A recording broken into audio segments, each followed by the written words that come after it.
हाय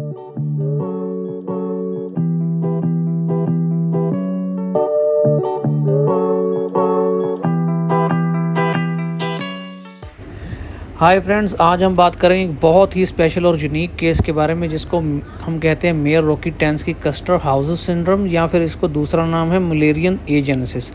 तो ये सब होता क्या है, इसके सिम्टम्स क्या हैं, कॉजेज़ क्या हैं, ट्रीटमेंट क्या है, इसमें क्या प्रेजेंट होता है क्या नहीं, वो बाद में आपको इसकी थ्योरी जो वीडियो के लास्ट में बताऊंगा। तो पहले अल्ट्रासाउंड में चलते हैं, वीडियो में दिखाता हूँ आपको।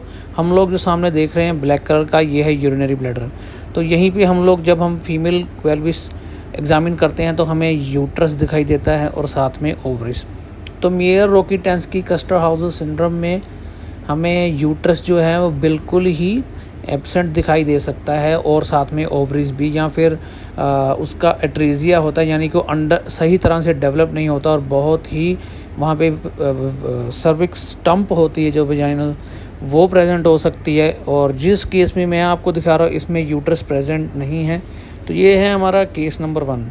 तो केस नंबर 2 में हम आपको दिखाएंगे, वो भी एक साथ दोनों केस दिखाऊंगा मैं आपको, क्योंकि 2 तरह के केसेस होते हैं जिसमें यूट्रस और ओवरीज एब्सेंट होती हैं और कई बार अंडर डेवलप होती हैं।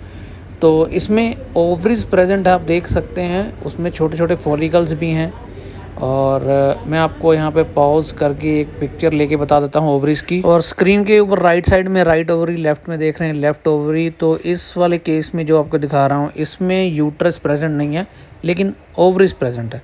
तो आइए अब बात करते हैं थ्योरी के बारे में। अल्ट्रासाउंड की फाइंडिंग्स तो हम जब आप अल्ट्रासाउंड करने लगते हैं, अब सीख जाते हैं कि आपको यूट्रस नहीं मिलता, तो उसमें क्या लिखना है रिपोर्ट में एंड पे बताऊंगा। तो पहले जान लेते हैं नॉर्मल यूट्रस और MRKS यूट्रस में आपको जो क्लिनिकल पिक्चर जो इसमें ऐसी रहती है। जो रेड कलर का देख रहे हैं राइट में, वहाँ पे यूट्रस और वो ओवरीज प्रेजेंट नहीं होती। सेकेंडरी सेक्सुअल कैरेक्टर जो होते हैं, जैसे अंडर आर्म्स हेयर्स हो गए और प्यूबिक हेयर्स हो गए। इसके अलावा अगर जैसे आप जो ब्रेस्ट है और ब्रेस्ट और निप्पल, वो नॉर्मल डेवलप होते हैं फीमेल के। और इसकी अगर हम लोग क्रोमोसोमल स्टडी की बात करें तो जो कैरोटाइपिंग है वो 46XX यानी फीमेल क्रोमोसोम रहेगा। ब्रेस्ट इसमें नॉर्मल डेवलपमेंट होंगी। और तो सेकेंडरी सेक्सुअल करैक्टर जो होते हैं वो नॉर्मल, जो विजिबल होते हैं वो नॉर्मल होते हैं। इसमें जो सबसे पहला जो सिम्टम होता है वो हमें पता चलता है कि जब पुबर्टी की एज स्टार्ट होती है, जब जिसमें पीरियड स्टार्ट होते हैं, तो पीरियड्स उसमें स्टार्ट नहीं होते, फिर नॉर्मल इन्वेस्टिगेशंस होती हैं अल्ट्रासाउंड में, यूट्रस नहीं होता है। तो यूट्रस तो फंक्शनल जहाँ होता है बहुत छोटा सा, और फिर वो फंक्शनल नहीं होता। और ओवरीज कई बार प्रेजेंट होती है जैसे कि मैंने बताया, और कई केसेस में नहीं होती है। इसके कॉज की बात करें तो म्यूटेशंस इन द जीन्स, और दूसरा ऑटोसोमल डोमिनेंट इनहेरिटेड, यानी फैमिली हिस्ट्री। और बाकी इसकी हालांकि स्टडी जो है इसके ऊपर चल रही है। तो इसके आगे टाइप्स की बात करें तो 2 टाइप की होती है। पहला टाइप जिसमें अपर वजाइना, सर्विक्स और यूट्रस अफेक्टेड होते हैं। सेकंड टाइप में फर्स्ट टाइप वाले सारे, यानी कि वजाइना, सर्विक्स और यूट्रस भी अफेक्टेड होते हैं, साथ में यूरिनरी ब्लैडर और किडनीज भी अफेक्टेड होते हैं।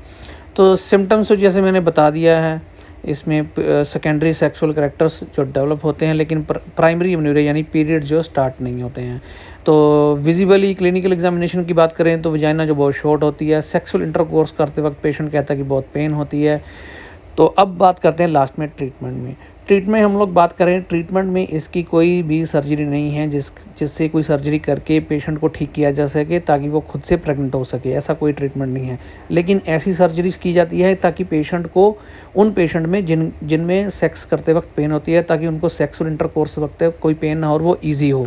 इसके अलावा जो लेडीज़ प्रेगनेंसी लेना चाहती है, यानी खुद का बच्चा, वो खुद तो नहीं बन सकती, लेकिन ऐसे सर्जरीज हैं जिसमें, यानी कि सरोगेसी, जैसे एक नई हिंदी मूवी आई थी लास्ट ईयर मिम्मी, जिसमें दिखाया गया था कि सरोगेसी मदर कैसे बनते हैं, यानी खुद जिनका ओवरीज प्रेजेंट है उनका ओवा लेके दूसरे किसी लेडी को कन्विंस करके, यानी कि खुद के बच्चे को तो किसी दूसरे के यूट्रस में वो उसको 9 महीने के लिए रखती हैं, उसको सरोगेसी कहते हैं। तो उस तरीके से वो अपना जो बेबी जो है वो ले सकते हैं। इसके अलावा एक और गुड न्यूज़ है, 2021 में ही एक यूट्राइन ट्रांसप्लांटेशन की सर्जरी जो है एक्सपेरिमेंट तौर पे की जा चुकी है, जो अभी एक्सपेरिमेंटल स्टेज पे है, जिसमें आगे क्या रिज़ल्ट आते हैं वो आगे आएंगे।